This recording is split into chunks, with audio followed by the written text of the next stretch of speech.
Wawanan kitanan nakotamao, maoni kako and ayan. Thank you, I say to you, my sister, everything that you did say. You're very complimentary. I'm going to start out by doing something that we usually do. As I look around here, Kampoch kako o Menominee walk. Yosia. Nakutni. One. I see one Menominee here. Sitting back there. I think. I don't see any other Menominees. Oh, a couple back there, huh? Oh. Wawana in this case, Pian. Thank you, I say to you, for coming. Yeah. So, what I'm going to do is say a little bit in Menominee here.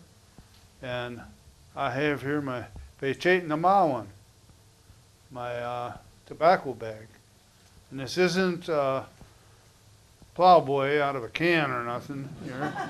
This is real tobacco that I was given the seeds by Merlin Red Cloud Jr., a good friend of mine that I grew up with, a Ho Chunk, who was at one time a Ho Chunk travel chairman.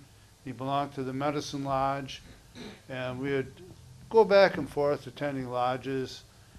And I was 40 at the time, and finally Merlin said to me, I have something for you.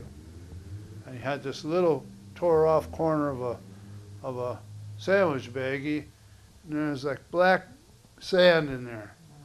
And he said, here, these are tobacco seeds. He said, these seeds were carried in the lodge for 200 years. And these are some of the seeds. And then he gave me instructions as how I was to plant this tobacco and how to care for it and to treat each plant as a man. And when I finally picked the leaves when they were the size of a hand, and then I would cure them up. And then when I took up the plants, I would put the heads to the west, like we do when we bury people, and take them out somewhere where dogs or any other domestic creatures couldn't get at them. So it's very special tobacco. I won't take any out here, but I have it here because we always make an offering. Make an offering to our Gimaso Masanawak, to our grandfathers, the Thunderers, as they take the prayers up to Machawata, to the Creator. We're not supposed to talk directly to the Creator, because we're not supposed to be thinking that we're that grand and that big. We have the Thunderers deliver the message. That's why when you see the pipe smoke goes up and it goes to the Thunderers. The Thunderers like tobacco, and the Thunderers are represented by the golden eagle. And then they'll take the message on to the Creator. And if he sees that you're of somewhat of a good character, he might answer your little prayer and let your little ceremony go on or whatever. You know, it's not a guaranteed thing. But anyhow, here's the tobacco. Now how, Machawatok, Mamawa Kotna no, ni Maso Masak, ni Nat Masha ni Aoyan, Chikwana Kotna Takamo Menominee at Nashivan, and no Caneo ni Totam. The Katamano ska kikita me yosio pe yosni mishikta saani. Ayom kayas sechikan bita weekenikan. And it's skia kanawa to it, mawani kako kayas sechikanan. Yo ni natnamao. Kata sakachamo ke kimas mas wak skia kanawa to a kumni escutment espami miskesiko. Skimoka ha enaka, Sawano enaka, Skinikinaka, or Chika Shia enaka, or Spami and Miskesiko, Masewa Nini Eyoski Kamako, Anamia Anisakihi. Yowa Awak, Kata Sakachamo ke yo ni natnama, Niso patch, Kinotum Mawani Kako, and Ayan Eyosiope. Wanan Kitanan Machawatok, Mauni Kako, in this case, Menikea. Wanan Kitana Mua, ki masa masanwak, yom catch mini keska case mini kea. In this case, mawan yuiaks patch saka peanuts and eos. Na how? Nikan ko ka keneman yom kikitun. Nikan ko ka keneman yom machita o tashikiwan. Na how? Initni. Nemen pe nikata ke wam yom nikan yo natnamao kata saka chumoa ke kako painted anis akihi. How? Nit. Did I make any mistakes?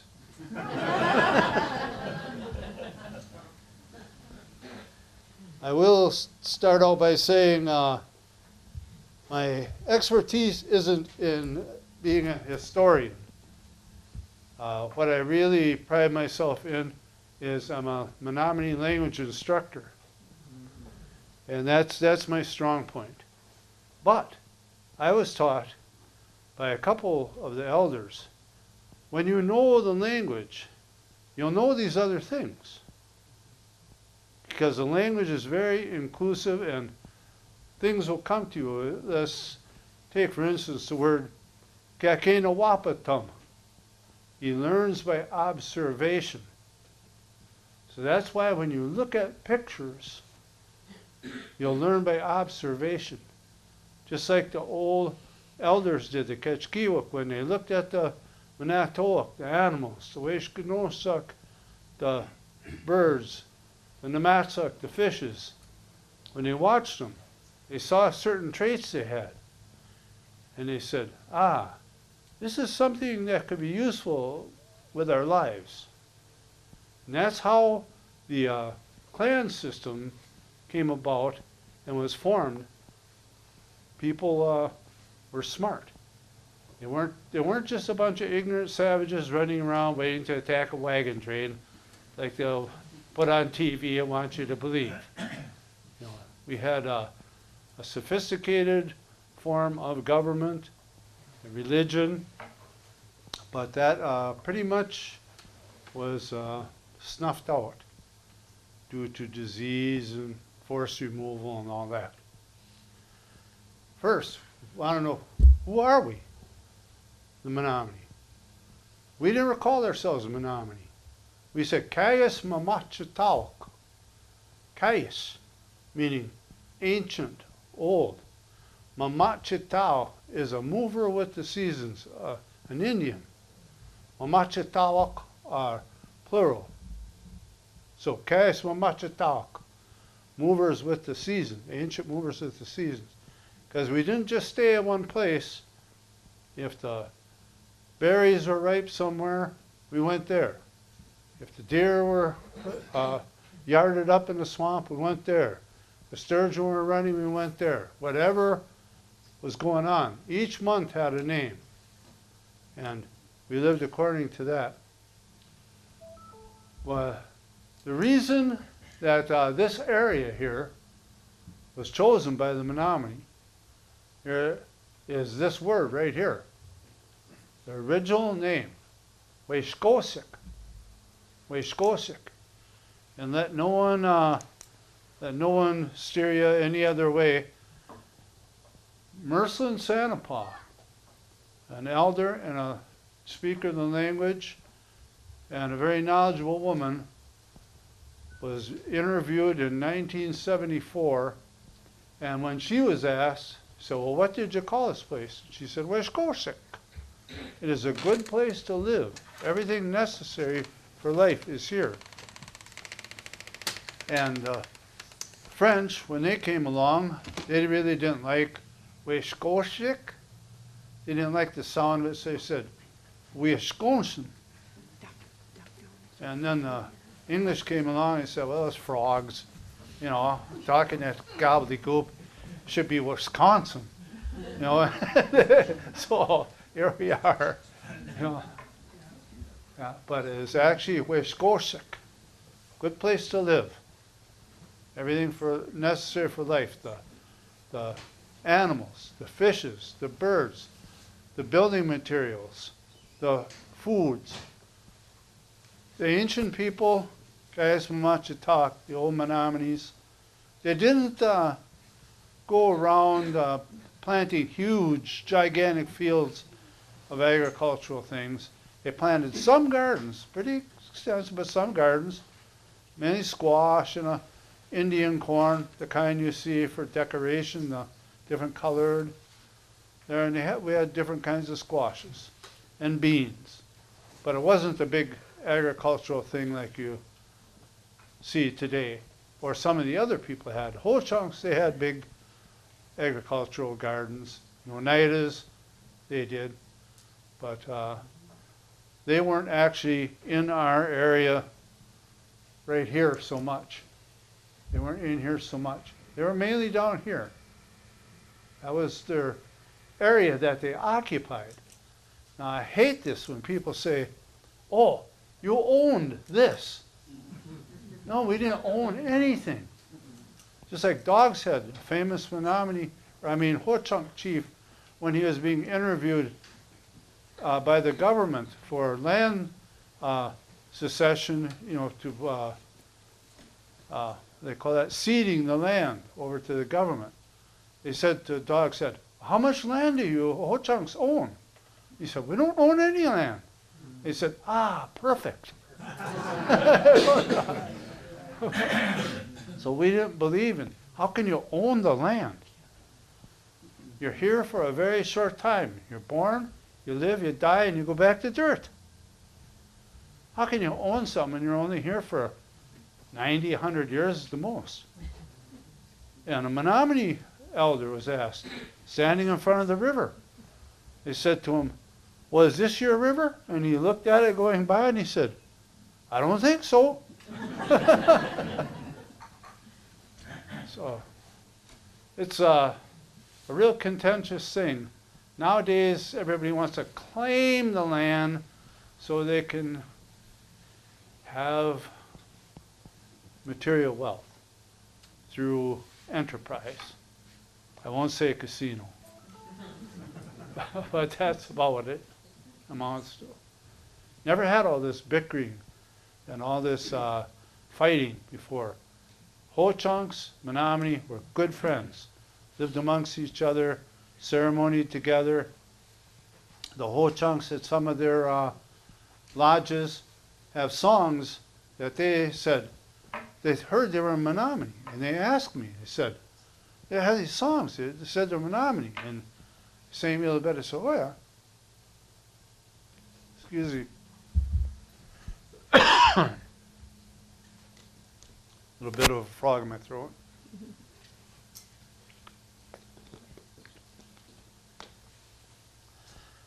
Okay.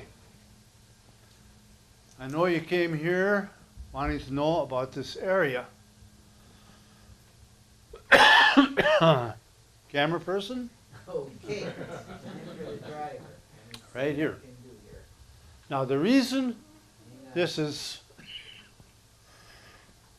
paired, the reason this is paired out and blown up here is the area is so peppered with places and so dense that you couldn't do it on a map. It's just impossible to do it on a map.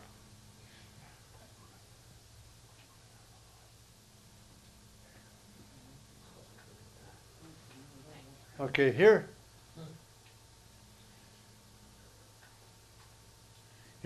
we are right here, Waupaca,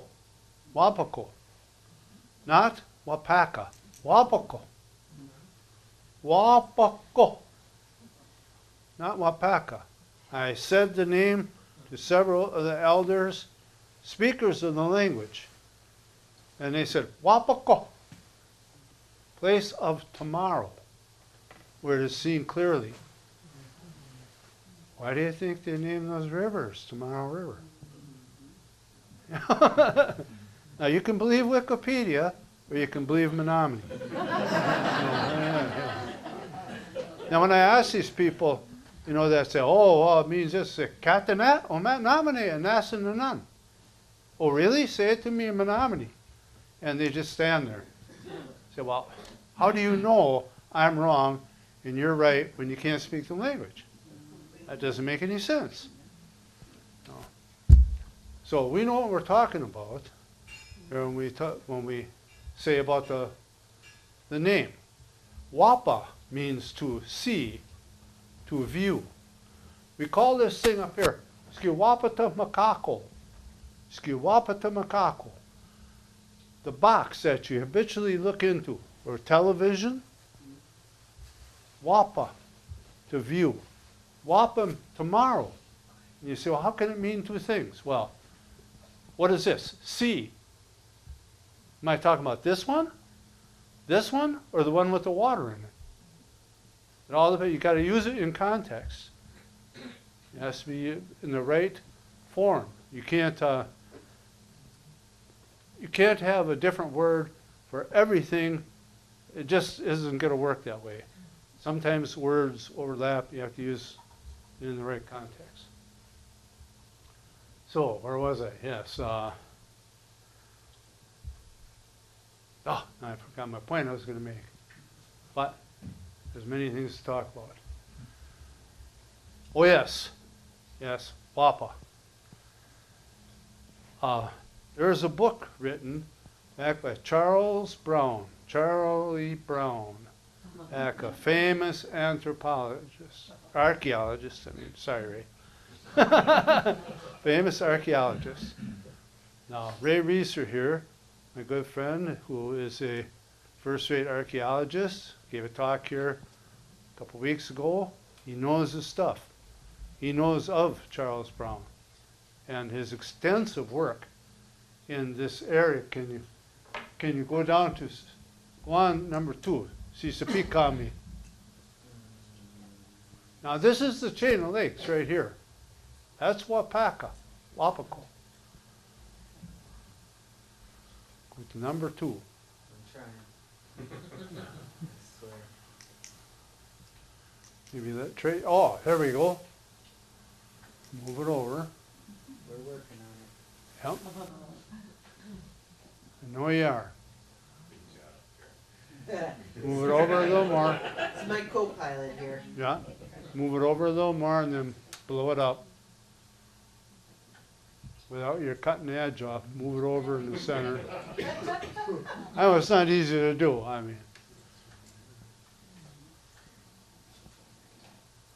Just like The green box. Yeah, it won't let me go any further. The green box, this is number 2. There we go, yeah. That's about as good as I can get. We'd like to blow it up for you, but I think that's it, Michelle. Are you sure? Yep, I'm telling you, I'm sure. There you go. I'm sure. See?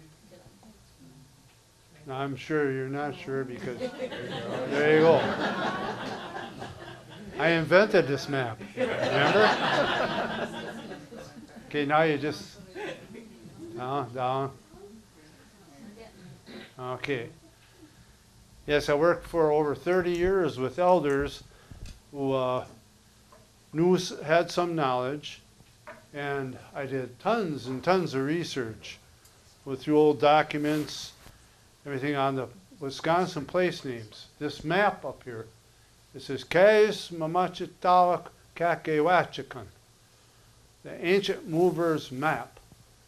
Kakewachikan means it is marked so you will know it as such. Map. A lot easier to say map, I imagine. But the Menominee language is very distinctive,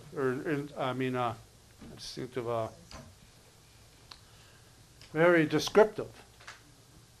And it helps if you're talking about something and you can say one word and it describes a bunch of things. You know, it's very helpful. You know exactly what it is. Kakewachikan. Say, oh, sign or map. Something marked so you will know it as such. You know. Well, still didn't get it centered up. That's the best we can do. I heard help isn't easy to come by. Especially when you're paying them nothing.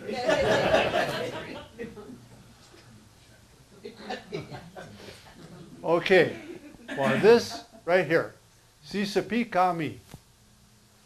Now when Charles Brown interviewed Nyata Wapame, the chief at Otter Lake up here at Makake Nepesa. Makake Nepesa, right up here. That was a really good little lake for all kinds of things. This whole area was heavily forested in pine and mature timber way back. I'm gonna try something. Okay. There we go. How do I make it big? Stay, don't leave it. Okay. Let's have it for the hired help. There you go. McCake is an otter in Menominee. A lot of the names of the lakes have been just totally messed up and changed and forgotten. It just blows your mind how people had to rename things. They just couldn't, they didn't want to use a Menominee name, first place, because they couldn't say it. You know, and it didn't make any sense to them, so they changed it to something like Mud Lake. You know, that's a lot more beautiful than Rainbow Lake. Yeah. But, so this was the home of Nyata Wapame, seen first or most conspicuous. And he was removed to the reservation in 1852 with his whole band. The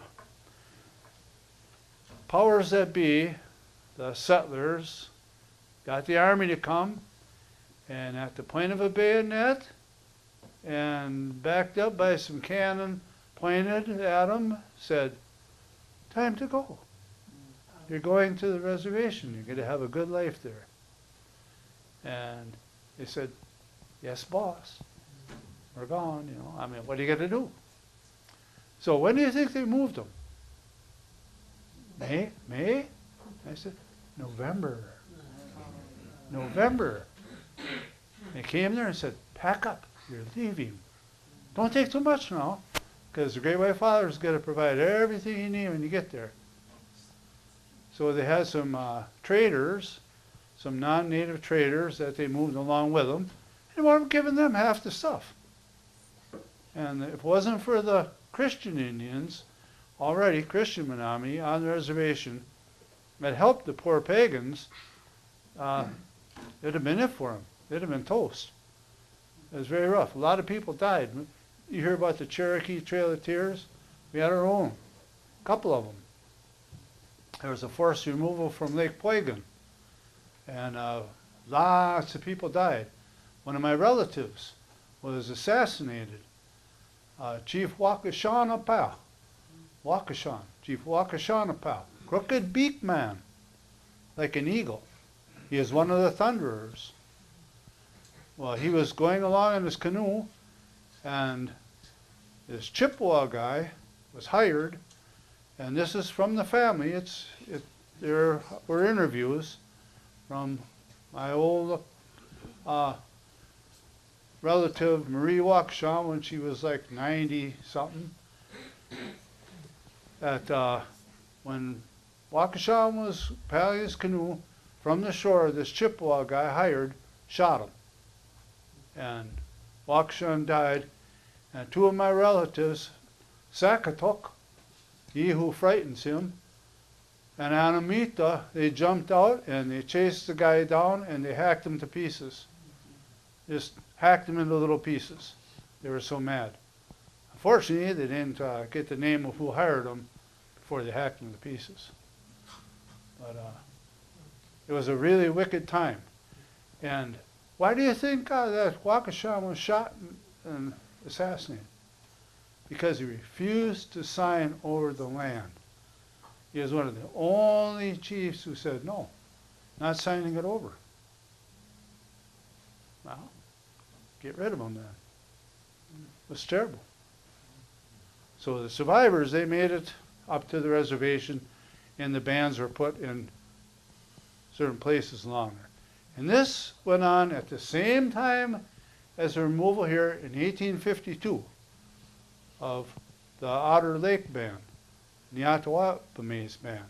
Niatawapame means most conspicuous, seen first. Niatawapame became a judge. He was a very smart man.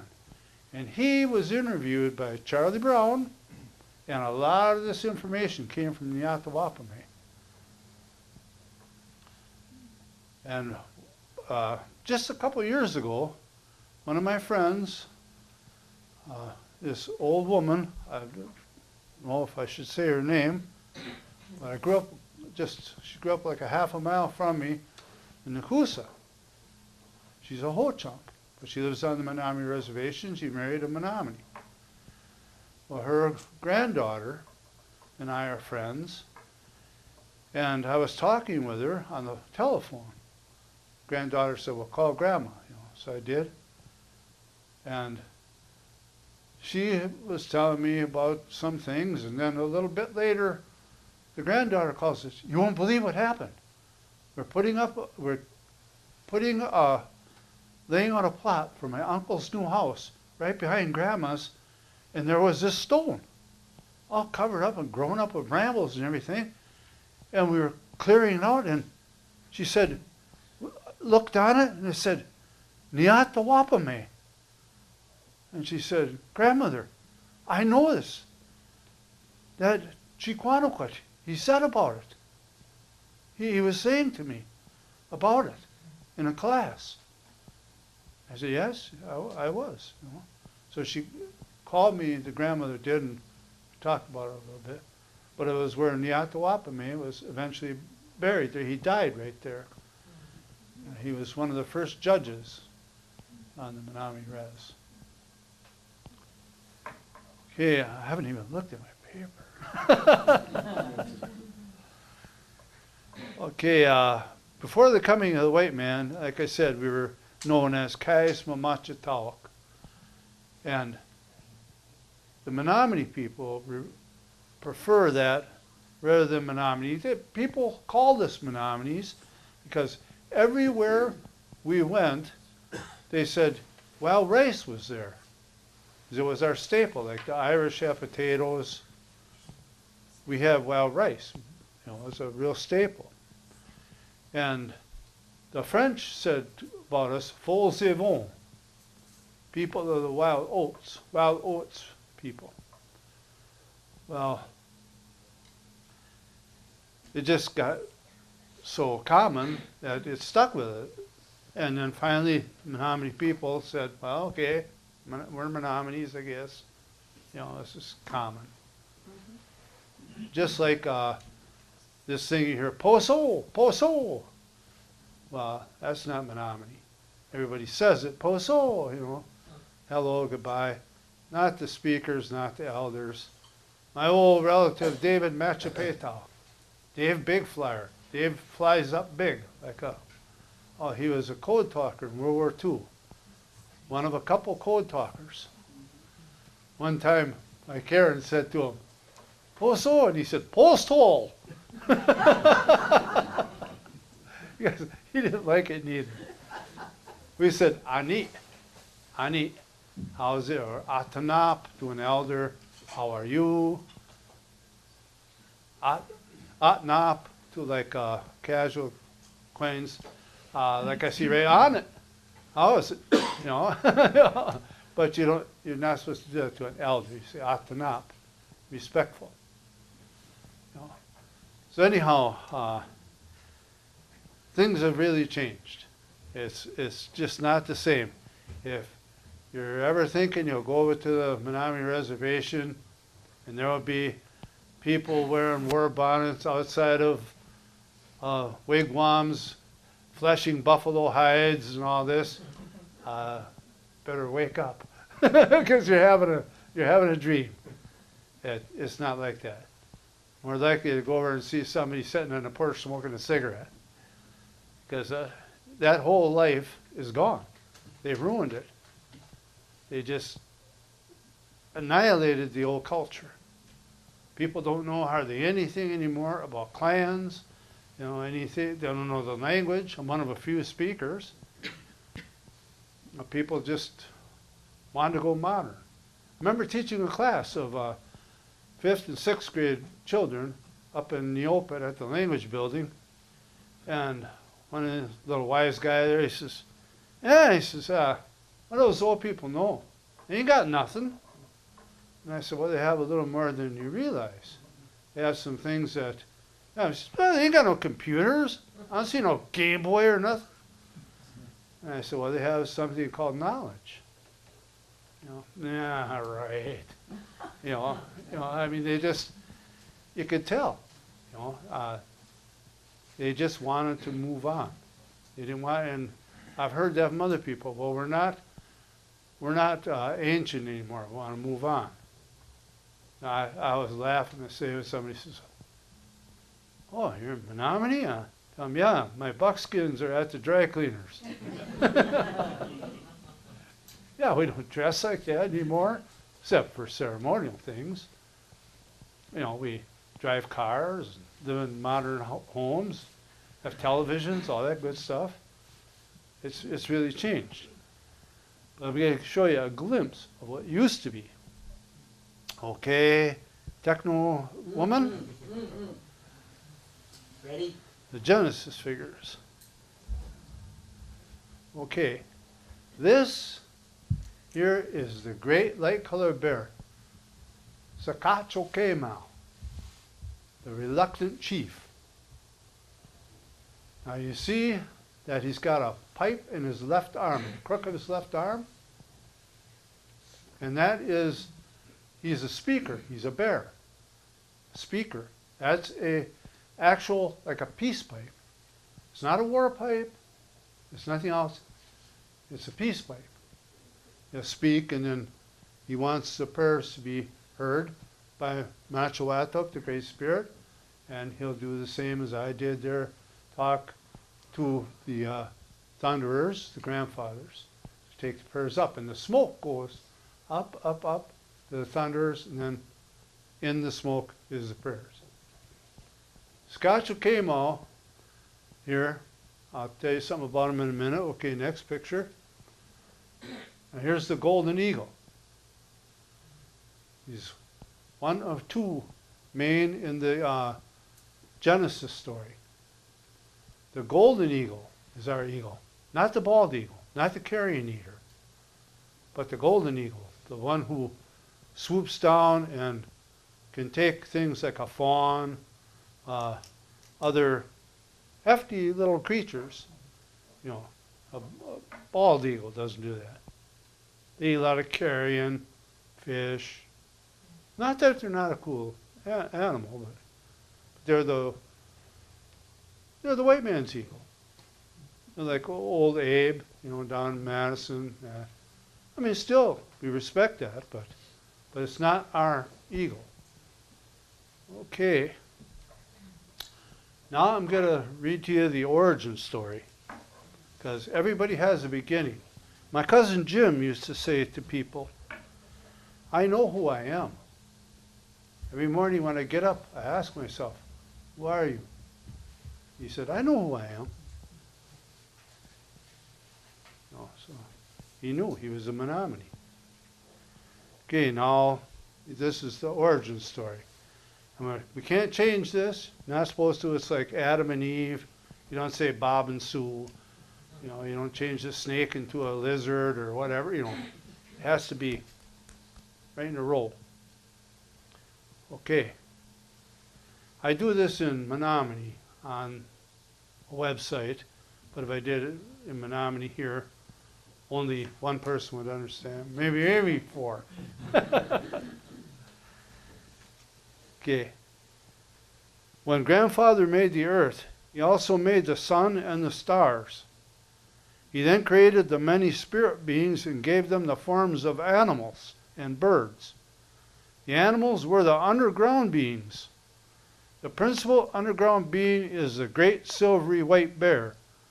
The birds, mostly eagles and hawks, are the thunderers, the sky dwellers. The principal thunder is the invisible thunder and is represented by the golden eagle symbol.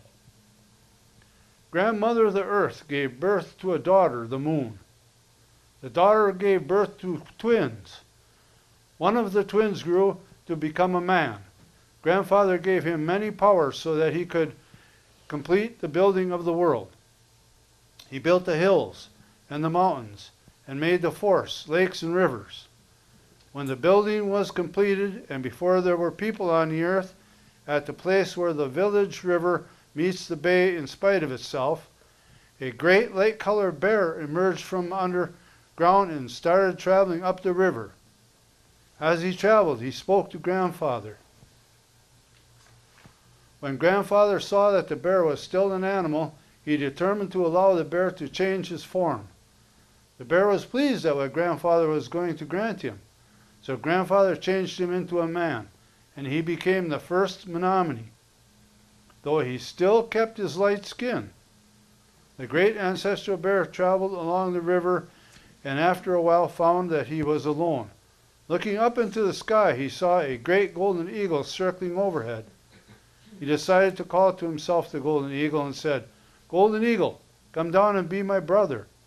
Thereupon the eagle descended, changed into a man, and became the brother of the bear. The two brothers then traveled together. While they continued traveling up the river, they pondered on who they would call upon next to become their brothers. While considering, they saw a beaver approaching. When they met, the beaver requested to be taken into the clan of the Thunderers, but being a woman, was called Beaver Woman, Namakuki, and instead was adopted as the younger brother of the bear. As the journey continued, the bear also adopted the wolf, the crane, and the moose as brothers, and each changed into a man. The 5 brothers traveled up the river.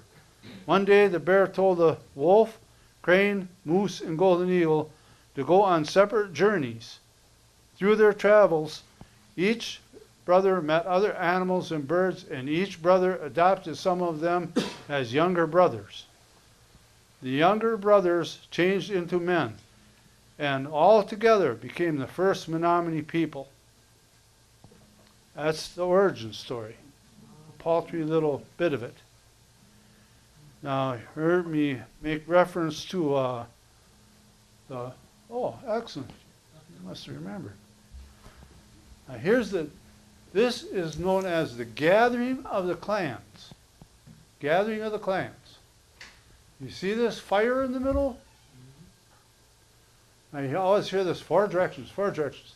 Oh, we had 5 here. 5 directions. We're not Sioux. We're not Ho-Chunk. We're not anybody. We're Menominees. Kais Mamachitawak. So we have our own way, our own thing.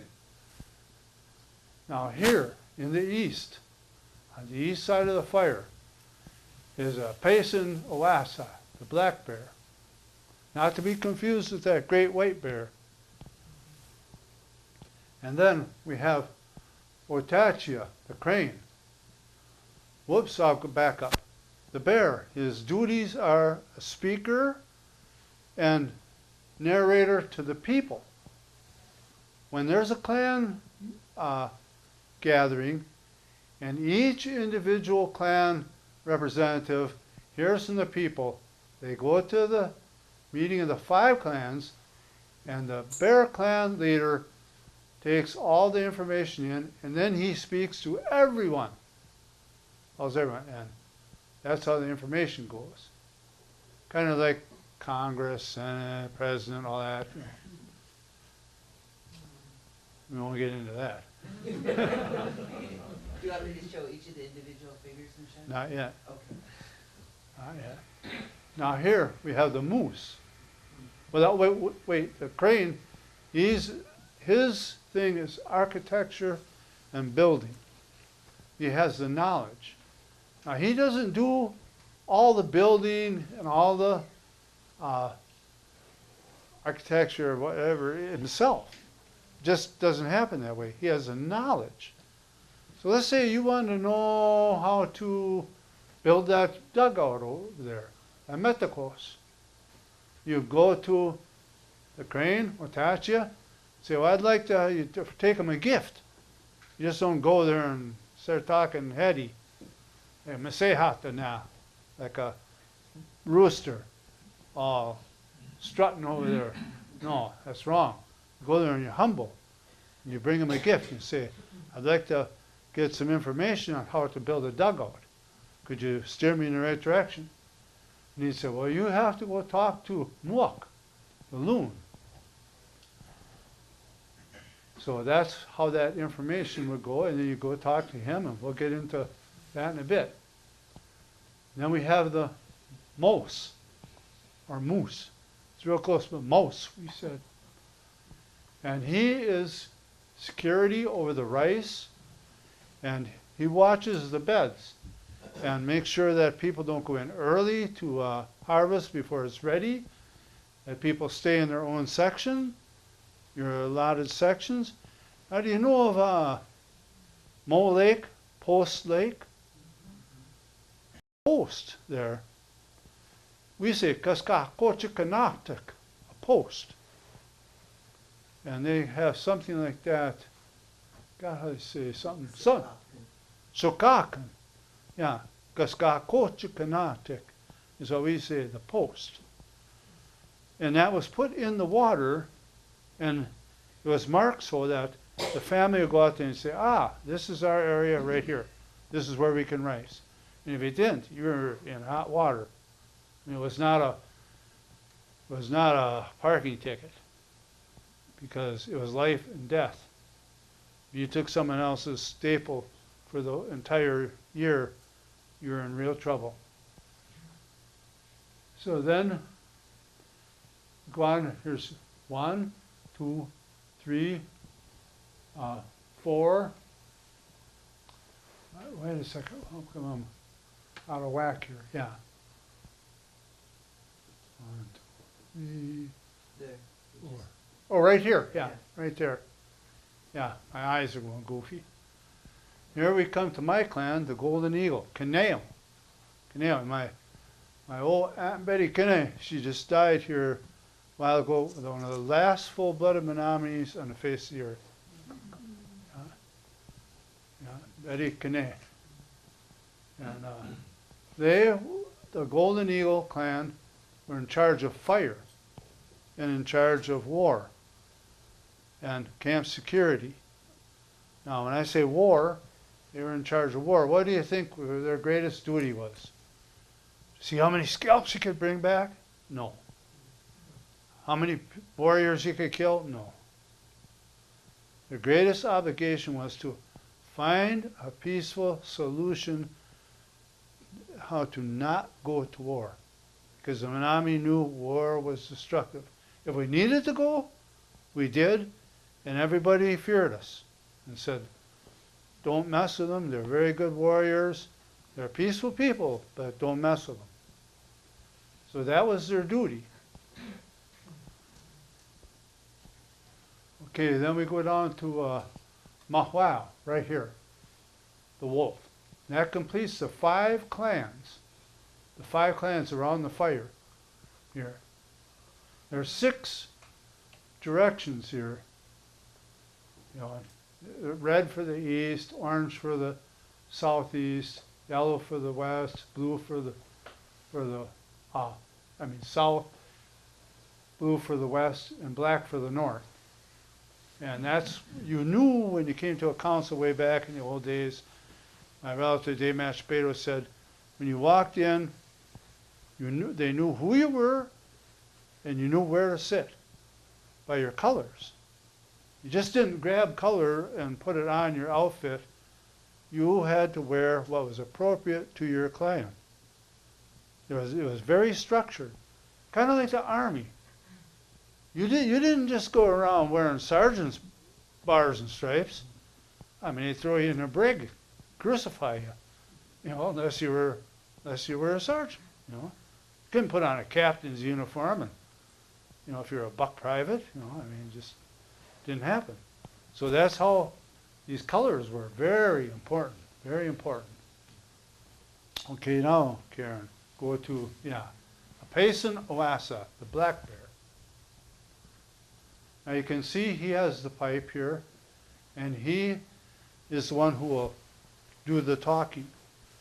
And almost everybody had a bundle of some sort. And there were different medicines, different things in the bundle that they used to perform their duties. And my cousin Jim Frechette, who did all these carvings, these are totally made of wood, totally. And he never used a power tool, ever. He said a power tool takes the spirit out of the wood. These figures were valued at 10 to whatever thousand back quite a while ago. And when Jim passed, they said, you know, when the artist passed, triple the figure. So there's approximately $1 million worth of clan figures. So, can you imagine? This is wood. Everything. He had to make his own tools. He couldn't even find tools small enough to do the carving. It's incredibly done. So delicate that when they're moved, you have to clamp them down on this base is clamped down and in a secure box so that nothing touches them. Like the feather, you could just like that and it would snap right off. Okay, next. Now this is the golden eagle. I was telling you, they're in charge of fire. You see this thing here? You go, man, that's one heck of a cigar. He must have went to Havana and got that, huh? It's not a cigar. It's a firebrand. Now this is the cedar bark, or the outer cedar bark, wrapped around shaved cedar bark on the inside, and then tied with basswood cordage, so into like a cigar. And the end was lit here. And you could walk along with this, waving it every little often, and it would keep alive. It would burn for an incredible length of time. Kind of like when Smokey Bear says, put some water on those ashes that are out in the campfire there. You say, oh, they're out. Stir in there and there's still spark in there. That's kind of how this worked. Well, the Golden Eagle clan went on ahead, and they went and started the fires for the other clans when they moved. Because it isn't easy with a bow drill. I can do it. I've done it in a couple seconds. And then again, I've sawed away on that thing, sweat dripping off my head, fell onto the spark. And it was very embarrassing. I had to take out my Bic. But it's a lot easier to have ready-made fire ready to go. Now you'll see too, he's carrying a pipe. And this is a war pipe. And something unique, you can always tell Menominee. See this hot skin, this knife? It's not suspended from the waist. And why not? If you were going through a creek, or ever walked in the woods going through brambles and brush, you could lose your knife easily. Not around your neck. Well, it's on your neck. If something sprang out at you, you were ready. I mean, you were ready right there. Okay, next please. Now I said the beaver woman was approaching, the Makuki. She is a very, very important figure. Very important figure. Because she controls everything. Everything. The crops, the trees, everything around. If she plugs up the tiniest little trickle of water, she makes a lake. And she's a very important figure. Do you see this pattern? Tell you something here that very few people know. A lot of Menominees, they have no clue. Because they've never studied with the old ones.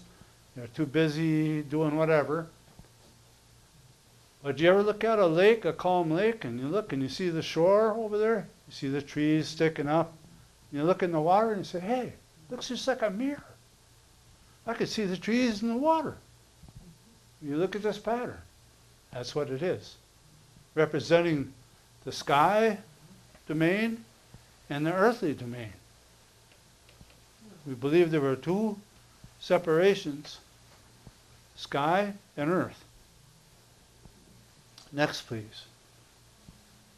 Okay, here's the crane, Waupaca. And Waupaca, he was the builder and the architect. Now, you want to build a wigwam, you want to build, we said, wekyom, like wigwam, wekyom, house. You want to build one, well, you went to him, and he would provide you with the knowledge and tell you what to get. You just don't build one out of any old thing. You have to have the right materials. Now, Ray here was in building for a long time. Use the wrong wood, it'll crack on you, warp on you. Put it on the wrong way, it'll warp the wrong way. I mean, building is very tricky, especially when you're trying to save your bacon from 20 below zero. You don't want to make any mistakes. And they had the knowledge. Here is most likely basswood cord, here, or spruce root. And then the bark here was most likely cedar or elm bark. And they used all kinds of different materials. Okay, go on here. And here's Mahwao, the wolf. Hunting and gathering was his thing. See these funny little things in the sand? They look like barber poles. Those funny things. Those are singing sticks. Not always did you have a drum along. A drum is very particular. You know, you have to have heat. Otherwise it'll go flabby on you if it gets damp. And you'll hit it and it'll just be, you know. But you want that, you want that sound, you know. So these sticks, singing sticks, they would tap those together in the place of a drum, and you could sing the songs necessary, because materials in the hunting bundle is a hunting bundle. Regular skin and then the doe skin. You see this otter? It's an otter medicine bag. Special medicines in there, special other medicines in here. And a lot of times they carry a tiny little bow in here. Tiny little bow and arrow. Little bitty thing, like maybe this long. The bow would be with little arrows like this long. And some of you archaeologists and anthropologists, they look and they go, those poor devils, I wonder why they didn't starve to death. You know, this is what they had for bows. Those came out of hunting bundles. And they would take these bundles out into the forest, into a clean spot. They'd take out the medicines. They'd sing the sacred songs that went along with the medicines. And somebody would take a stick and on the ground draw the image of the creature that they were going to pursue. Let's say they were going after deer, they'd draw a deer. And while they were singing and offering the medicine, one man would take that little bow and he'd into that deer. You know, and it was a ceremony to ensure that they'd have good luck. So we always get a laugh out of that when you look at these, some of these, even archery books. What they're talking about, the bulls, like, you know, you couldn't kill a Tweety bird with that, you know.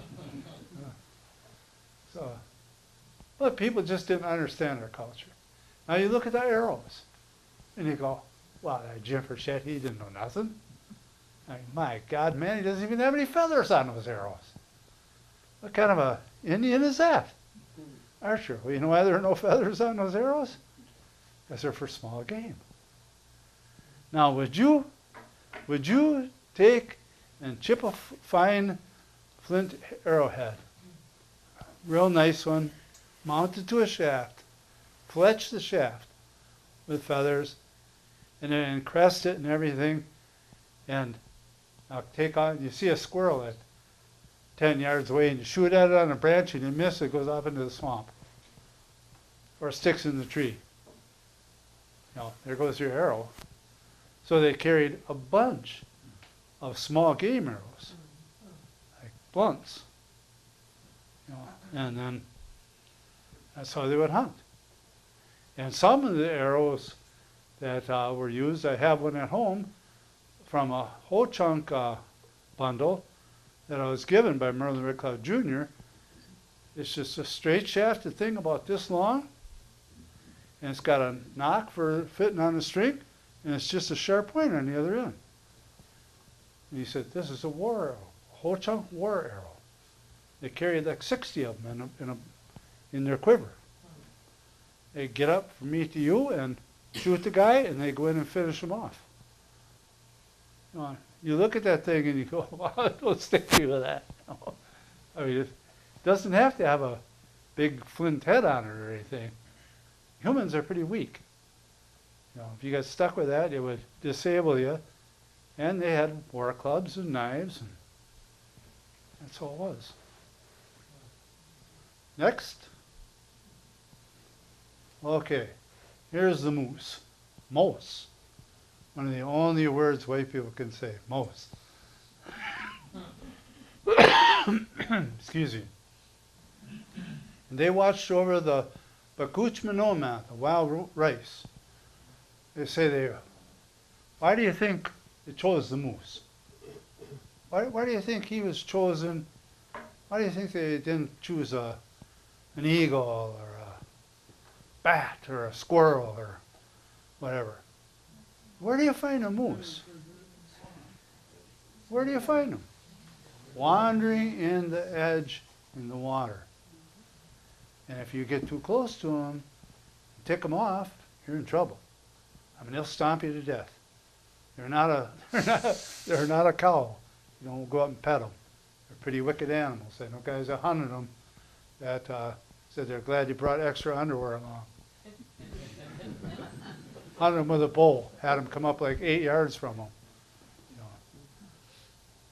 So you can see that he himself was a different individual than the others.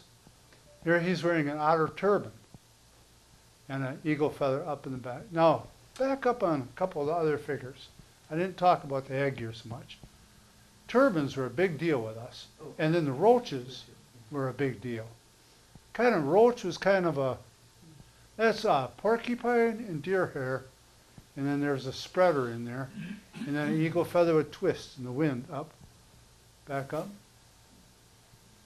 Okay, now here is another otter turban. Now you can go forward.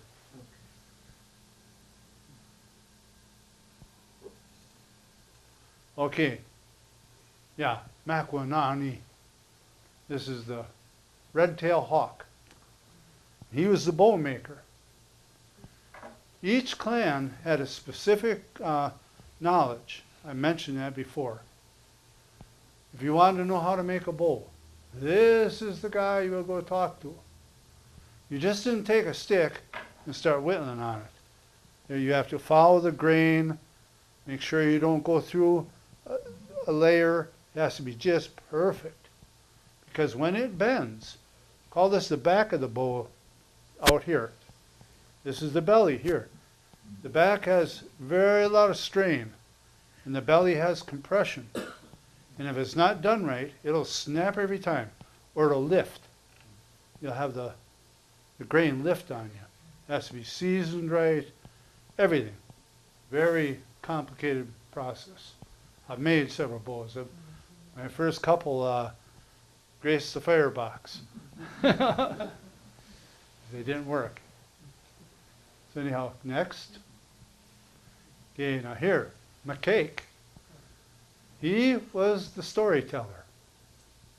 He was a historian and a storyteller. And see, here's the knife again. You see that knife? Now he told the legends. He was one that they would call on to come before the gathering of and especially in weather like this, people would gather up in one of the lodges.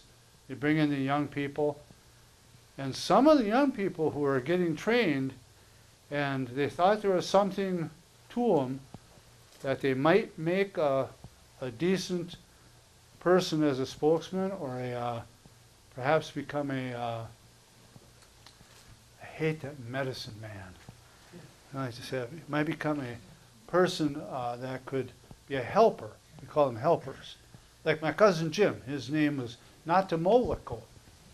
He helps him.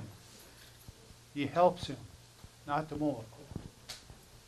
So, if they thought you were one of those people when you were young, they brought you up front, and if McCake was going to tell a sacred legend, you had to stand there in front of them. Stand there, not fool around on your phone, but you had to stand in front of him and listen. And when he was done, he might ask you to repeat it. And if you didn't get it, you had to come back and do it again. And that's how we learned. Remember I told you that kakeno wapatum. He learns by observation. Learns by observing the speaker and listening to him. Pachkinotaman. You heard it correctly. Are there any more pictures? Here we go. I knew there was. I'm just going to take a quick swig out of my jug here.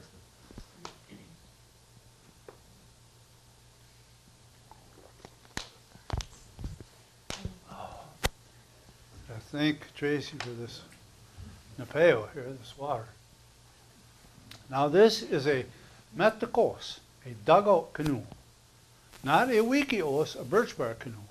We had two types. Metakos. You see this thing right here? That's not a seat. There are two of them.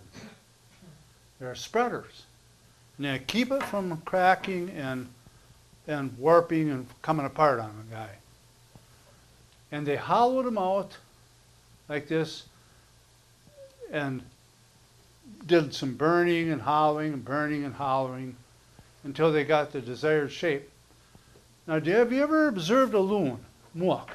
Ever actually sat and watched a loon at a closer distance and you watched him going on the water like this? He doesn't go over, he doesn't get swamped, his tail doesn't go under.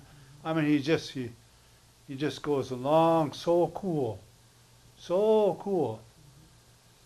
How is his body shaped? Just like this metakos. I should have brought one of them along. My cousin Jim made us both, my wife and I both, a miniature dugout. And the reason he did it was so if we ever get off course, these canoes were designed in such a manner that if you tip them over on their side, they'll pop right back up. Lay in the water, tip over, it'll come right back up. Not like a modern boat that whoop, it'll come right back up. They made them out of butternut. That was a favorite choice. But later on, I said later on, it wasn't hardly any butternuts. So they went to other things, like pine. Now Ray has a very fine example which has been hacked on and carved on and used for a sawhorse and painted on and by some ignoramuses somewhere else, not in a Ray's direction. And Ray did his finest to bring it back to what it is.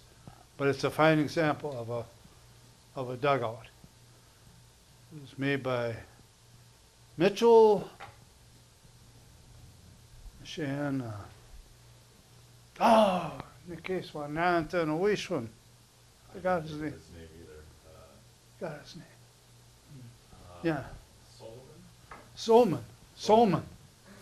Mitchell Solman. The grape. People at the grape. That was a big time name back. He was a very famous man, big time warrior, had been in a couple battles. They're of importance that, when there were defensive battles, and he was a very important man. Mitchell Solman. So, gotta have another drink here, sorry.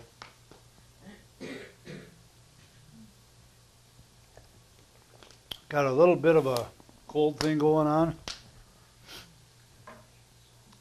Are there any other pictures? There's just this. Okay, Otsas. Otsas.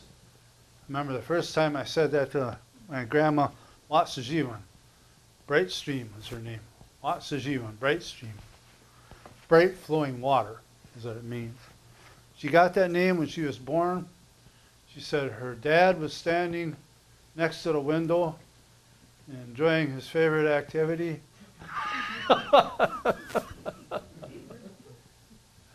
He had a couple swigs once in a while. And he wasn't out falling down, no good drunk, but he liked his liquor. So he was standing there and heard her cry out and everything, and he looked out of the window and it was raining and the sun was shining. And the water coming down the window, the sun was coming through it. And it was just beautiful. You know, so that became her name. Watsashawan. Bright flowing water. And it's a famous name. And that was her name on the roll. Watsashawan. Nothing else. We didn't have other names. That was it. You had one Indian name, and that was good enough for us. And then, but you were allowed later in life to change your name. Then she got married and became Lillian Waupaca Nelson. Lillian Nelson. Yeah. And she was a very, very good speaker of the language, full blood, and she taught me a lot of language. Lots of language. Well, anyhow, when I said to her, Otsas, she said, oh, I love how you say that.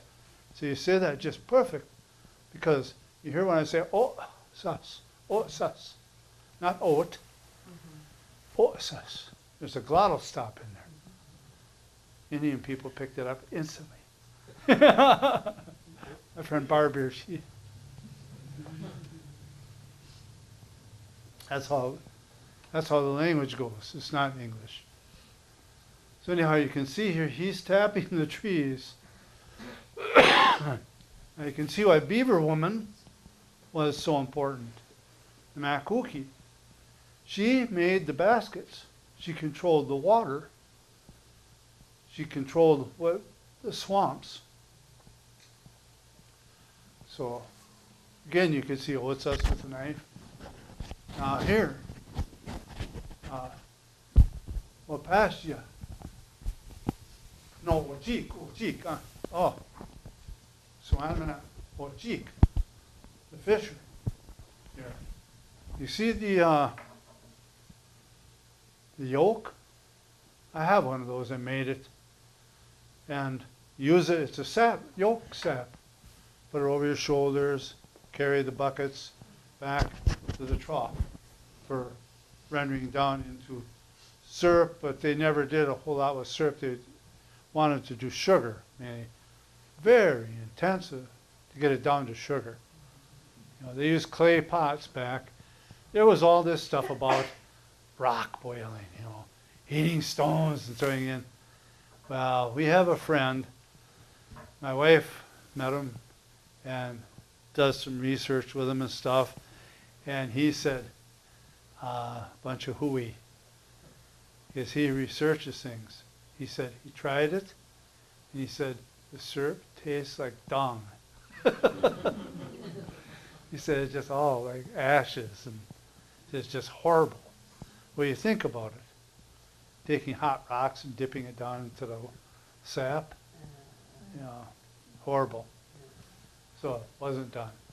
You can see the pots over here. I mean, they had, now Ray will attest to this.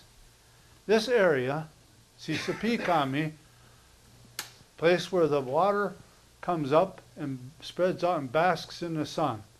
Here, that's what they call the chain of lakes, Sisapikami. Sisapikami. And that's what it meant. Comes up and basks in the sun. And the springs were a lot of sources of animals, spirit animals, people believed. How am I doing on time, Tracy? What's the last one, Michelle? So The hook is about to come out, huh? No, am I doing it right on time? Or? So I'm gone for an hour or two, yeah? Okay. Now this obviously is a white-tailed deer. Now, the way it's going, yeah, I don't know, I probably have to look at a book. And we're running out of deer around here. Everybody I talk to is going, what rut? You know, not seeing deer hardly at all. I mean, these are accomplished hunters too, accomplished archers. And same thing by our house. We used to see I used to go out and I'd see 4 or 5 bucks every morning running, chasing, at my choice. Now you see one in a week and you're like, you know, excited, you know. Just, the deer populations are down. Well, anyhow, he's got a mortar and pestle here. And he's got rice, Menominee, and he'll pound that wild rice into a like a flour. And they would make soup from the flour of the wild rice, mixed with other things, you know, and then would make a syrup and wild rice, a cake out of it, you know, for the trail. And they would put deer fat in with it. I mean, some of it doesn't sound too tasty, but it'd keep you alive, you know. You know, it's trail food, you know. Because to take wild rice, you got to cook it like, good 40 minutes, you know, boil it. You know, but if you got it in a powder form, it's a lot easier to handle.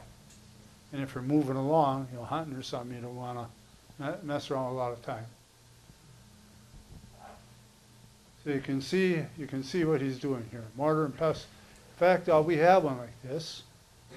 A big one though. I made Karen a huge one. Cut off a maple, about this big around. It was leaning. And I said, I know it's going down. I know it's going to go down because it was leaning and all the branches and leaves are out there. And I said, just one of these days, it's going down. So I cut it off and then I hollowed it out with a chainsaw. You know, I didn't burn it. Well, I did some with a torch, but hollowed it out real nice. It stands about like this. Takes 2 men and a boy to move it. You know, it's pretty heavy, but it doesn't fall over when you're pounding. And the pestle here, I made out of a hickory. And it's heavy, but we had a corn pounding event. We had a bunch of people over and we pounded corn, white corn, into flour to make Iroquois bread ganastolha that the Iroquois make, like Karen, Oneida. They boil this bread with red beans, the flour of the corn and red beans, put it in water and boil it, and that sinks. But when it's done, it rises up to the top. And I made her this board, it's ganastolha board. It's about this big around on a stem, all one piece. And you take it out and cool it, cut it up, put maple syrup on. Really good stuff. But when we got done, now, Barb here's daughter and son-in-law were over, and they'll attest to it. You know why there's no fat Indians back in the old days? When we got done, we had enough for a modest amount of bread. It's work. It's real work. It's not easy. Osterizer blender works a lot better. But it was real work back in the olden days. Nothing came easy. And that's why they said, too, to the children, you know, I won't bother telling you the Menominee of it, but, well, I guess I will. Casement cut kako kitam and malani kako in this tonakane, gonna catch gascanatim the kotas nisa awak. Gonna catch puatum. Gonna catch kimot kanweskiwan. And what I said was, if you don't eat up there what's on your plate, then you waste it, you're going to really be sorry in the future. And your stomach is going to be really sick. You're really going to get sick. Because it's a gift from the Creator. All food's a gift. When we hunted, we would go and sit. And when the animal came along, there, it could go where? Anywhere. Why did it come right in front of you? Right in front. And allow you to sink an arrow through its chest and harvest it. You could have took off that way, whatever. Wouldn't have had to come by it. So it's a gift. It's given to you. Now, if you throw it away, it's considered a slap in the face to the Creator. You're telling the Creator, well, you know, I don't need the food. You know, I'm just out there for the sport. Whatever. No, we don't do that stuff. I detest that sport hunting. This big horns and this catch and release and all that kind of garbage. Sorry, if anybody's a catch and release guy. But I tell people I do catch and release right into Crisco Bay. Yeah, you're supposed to appreciate the food you get. Well, I see a couple people. I'm going to start having to pass out no-dos or toothpicks or something here. So I guess I'll wind it up. Oh, going back to gathering of the clans. So, what I'll say to you is, Mamanan kitana mua, maniwex iniskeshpia tua mas yosni. Thank you, I say to you that did come and gather up here today.